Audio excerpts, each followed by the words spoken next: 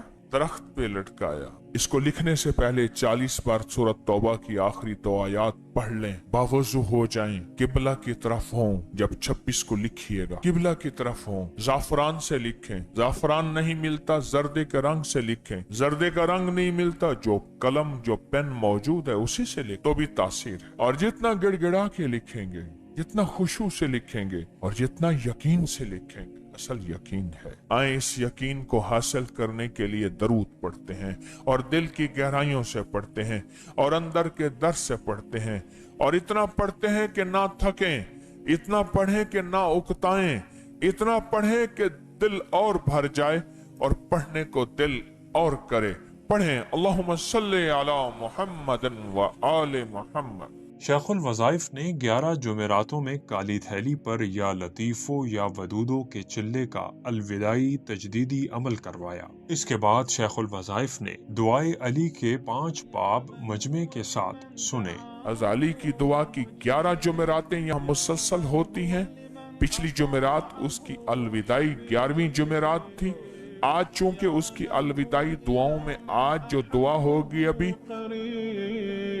يا من هو بمن استحفظه رقيب يا من هو بمن رجاه كريم يا من هو بمن عصاه حليم يا من هو في عظمته رحيم شیخ الوظائف نے آن لائن اور تسبیح خانے میں موجود حاضرین کو اجتماعی دم بھی کیا۔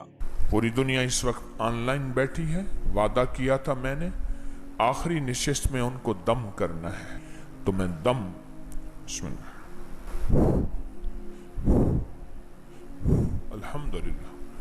آخر میں شیخ الوظائف نے جادو جنات، نظر بد اور زندگی کی تمام ناکامیوں کے خاتمے کے لیے اجتماعی طور پر اللہ تعالیٰ کے 2 طاقتور اسم ہوول باقی کا ذکر کروایا۔ اور ہوول باقی کی ضربیں لگانی ہیں، چوٹیں لگانی اللہ کے نام کی طاقت پہ، جادو پہ چوٹیں، ضربیں، اور جادو پہ، جنات پہ، نظر بد پہ، بندشوں پہ، ناکامیوں پہ، مشکلوں پہ، پریشانیوں پہ بہت زیادہ چوٹیں لگانی ہیں۔ بآواز بلند پورے جذبے سے پڑھنا ہے، ہوول باقی، ہوول باقی، ہوول باقی۔ اور ساتھ ہی نقش دریائے نیل، چلہ دعائے حضرت علی، کالی تھیلی کے چلے، جانثاروں کے عمل کی پرسوز اختتامی دعا کروائی۔ جن کے ساتھ حضور کے گھرانے کی آمین مل گئیں، ہم نے حضور کے گھرانے کو ہدیہ دیا، ان کا تذکرہ کیا، ان کا ذکر خیر کیا،